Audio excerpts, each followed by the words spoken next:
Hello, friends. Host Eric here as host Cotto's sidekick. What's going on, host Cotto? Yup, yeah. So I have to go to work in like 10 minutes. I'm gonna make a short, like 5 minute video about ENTP meeting. And I had a huge revelation when I was at the gym. I'm pretty scatterbrained individual, like most people are. And so I've been reading a lot of concepts, a lot from Young. I've been delving into this guy, Jordan Peterson. Takes a lot of other concepts from other people. Reading Freud and like Nietzsche and stuff. And what I found is that, especially if you're a scatterbrained individual, a lot of people they don't know whether you should follow your strengths or your weaknesses. And a lot of people say follow your strengths. Work at what you're good at already. Others say, embrace your weaknesses. I think the quote goes, wear your weaknesses like a shield of armor, and no one can use them against you. And I don't know, but what I did come up with was a conclusion that you need to embrace both. And I think the best way is to look at your functional stack and realize that the ultimate meaning comes from your shadow. So ultimately, in ENTP, we love NE, we love the metaphysical, all possibilities ever possible. And, but you'll never be satisfied. There's no satisfaction in actually learning everything, because learning, not knowing the unknown it's chaos. But that's what ENTP is like. You like chaos. You don't want to ever actually come to a conclusion, because that would mean the end of chaos. That'd mean total order, and that's not what you like. But what you can do is you can delve into some NI, and you can say, all right, there is things that I don't know, but there are things that I do know, and I know this specific thing right here. And this is what I like to. This is the main thing that I like. This is the main core of subjects that are really wrapping around, because I'm interested in everything, but every person has that niche, a group of niches that they like, and get to the core root of that. And then we like to come on here and just be like, oh man, I fucking hate sensors, I fucking hate TV, I fucking hate doing stuff and efficiency. But if you take what you do like, the certain concepts that you're trying to get around your head, and you formulate your life around that and say, I like these things. I like psychology and cognitive science and philosophy and debating. And don't formulate your life in a way that's going to always be, you don't have time for that. Formulate your life in a TE manner where you can get efficient at doing regular things you have to do. But TE is good advice for any ENTP. Sorry to jump in here, but the thing is, I heard a couple of really interesting things you said. One, that you are defined by your shadow, or something equivalent to that. And I find that to be very true for every type. Their nature is so much defined by the combination of their second function and their polar function. So I said the combination of the second function and the polar function. So for me, it's like ENTPs were so much defined by introverted thinking and not feeling. Introverted feeling. It's like that's the shadow part. It's like we may be by nature extroverted intuition, but our display nature is thinking and not feeling. So I like to hear you say that about the shadow. And additionally, I'd note that I think the fifth function is your point of origin. That introverted intuition is our point of origin. Our point of origin is singular truths. And our destination, as you indicated, is potentiality enabling, potentiality preserving, and potentiality growing. We want the future to bring more potential options for us, not fewer. What's interesting is that, by and large, most people live lives in which their futures have fewer potentialities because they make choices and lock shit down. Like, my future has a lot fewer potentialities now that I'm with Kimberly than it did when I was single.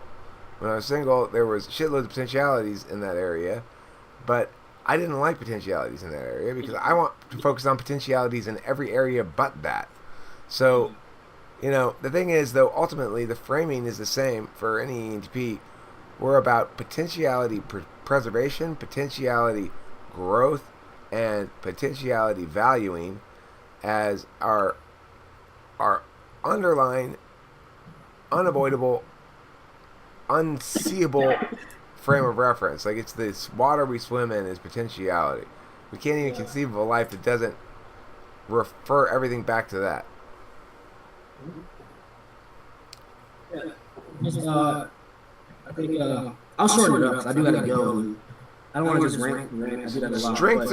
Play to your strengths, play to your weaknesses was the beginning theme. Why don't you come back to that?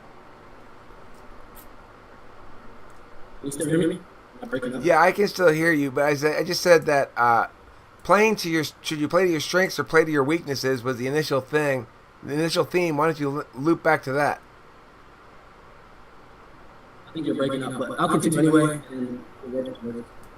So yeah, I heard what you said there. So when it comes to that, the weaknesses and the strengths, so make your weaknesses, I'll come back to this and make a better video, but I'd like to scope anyway. So take your weaknesses, right, and let them empower your strengths. So, or let your strengths fuel your weaknesses. So take the potentiality, but like you said, make it mean something. So take a realm of possibilities for one thing. So whether that be family or a subject you like, and play with it as you go, you'll see that your mind's always gonna go into meaning, go into potentiality, whatever you do. So that's just how you're wired. But it's gonna go into a linear manner. So it's always gonna sprout out, but it'll go in a way that's more harmonious. Say, and then as far as FI and SE, I think we're trying to find some kind of stability in my subconscious. And with SE, so a lot of people think I'm an ESTP because I do a lot of SE shit. What I found is SE is kind of my way of tapping into SI because I've learned that I'm uncomfortable a lot. At least I used to be in the military, and wasn't the most fittest guy. And what I've learned is conflict.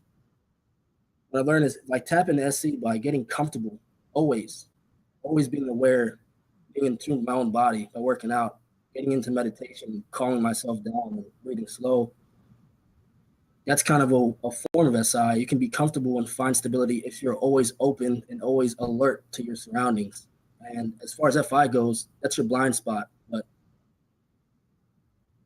people act like, we don't have FI at all, but we do. What it is you need to, it's not clear to you, but what's clear to me is I know what I don't like. And you do know what you don't like. You don't like bad FE. You don't like when people are treating like shit and when you don't belong in a certain group. So use that as the basis of your FI. You like people. You go through periods, you're like, I fucking hate people. You don't hate people. You hate the wrong interactions. You hate being an idiot or feeling like an idiot or being the one guy who's bad. So surround yourself with the right people and know what you don't want. So even though you may not know your identity, ENTPs are like, I don't know the fuck I am. I don't know what is whatever. You know what you are. You do know what you don't like.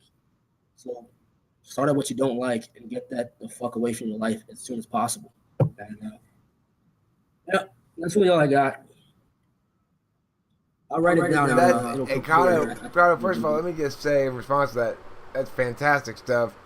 You are undeniably an ENTP.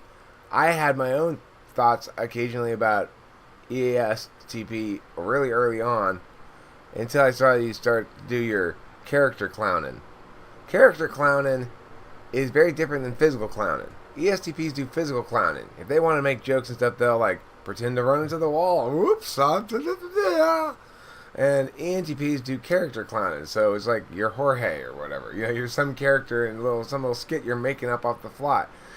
Only ENTPs and ENFPs do that, and you're not an ENFP. There's zero chance you're an ENFP, so that makes you an ENTP, among many other things, including the video you just made with me here. We're in the process of finishing up. I think you're right on the money about the SI-SE link via discomfort. Because we're so restless, what they call ADHD is really a way of SEing activity itself, without any other definition to it, as an SI strategy. It's like when I'm not on any Adderall at all, I can't sit still for more like 10 minutes. After a while, I start getting up, and what I'll do is I'll get up and just walk over there and maybe smoke a cigarette and then walk back again and sit down and continue. Well, yeah, I'm not doing anything. I'm just doing something because my body in and of itself sitting in one place says it's got such a poorly timing belt between physical reality and metaphysical comfort that, like, I'm bouncing my knee right now. It's going like bounce. That's why I always stand. You and Taylor both like to stand. Yeah, but yeah, I think that's great stuff, Cotto. That's in the video.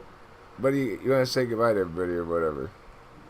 Eat plenty of cheese and we'll have a dub. I'll make a better video.